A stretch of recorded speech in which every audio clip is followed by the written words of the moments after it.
I am an English judge and I don't have the power. நான் படிக்காடு. எனக்கு தமிழ் மட்டும்தான் கேட்க தெரியும். எனக்கு இங்கிலீஷ் படிக்கணும் தான் பார்ப்போம். கொஞ்ச நாளில் படிக்கலாம் நினைக்கிறேன். அதாவது உங்களோட கிட்ஸோட கொஞ்சம் கேப்பில் இருக்கும். அவன் மண்டிகளை ட்ரை பண்ணுவாங்க. இப்போ உங்களோட கிட்ஸுனா 2-3 ஃப்ரெண்ட்ஸோட கொஞ்சம் காய்க்க தேவையில்லை. கொஞ்சம் காய்ச்சி சும்மா ஓகே இந்த ஊர் அப்படி சும்மா ஃப்ரெண்ட்லியாக காய்ச்சி வச்சுருக்கணும். அவர் ஃப்ரெண்ட்ஸோட உங்களுக்கு கொண்டு வந்து காட்டிக்கணும்.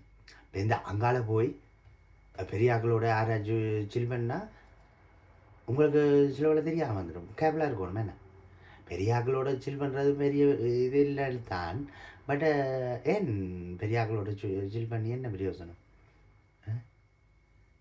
ஐ டோன்ட் நோ. உங்களோட பிள்ளைகள் இருக்கலாம், சிலவில் இங்கே நல்லா படித்து. I don't know, I'm not to show.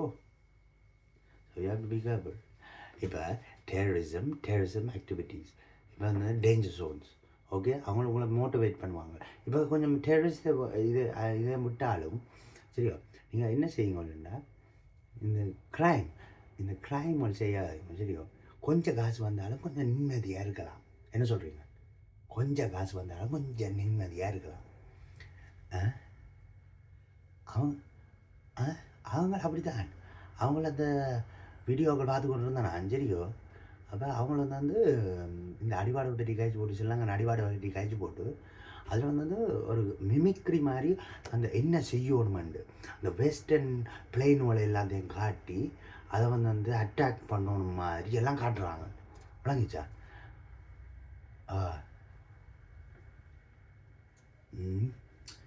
இப்போ நீங்கள் வந்து உங்களோட கொஞ்சம் காசு வந்தாலும் ஒரு கிரைம் செஞ்சு இருக்காலும் என்ன உங்களோட காசு எல்லாம் எங்கே போகுதுன்னு வந்து படியாக நோட் பண்ணுங்க, ஒரு கால்குலேட்டர் வச்சுக்கொண்டு.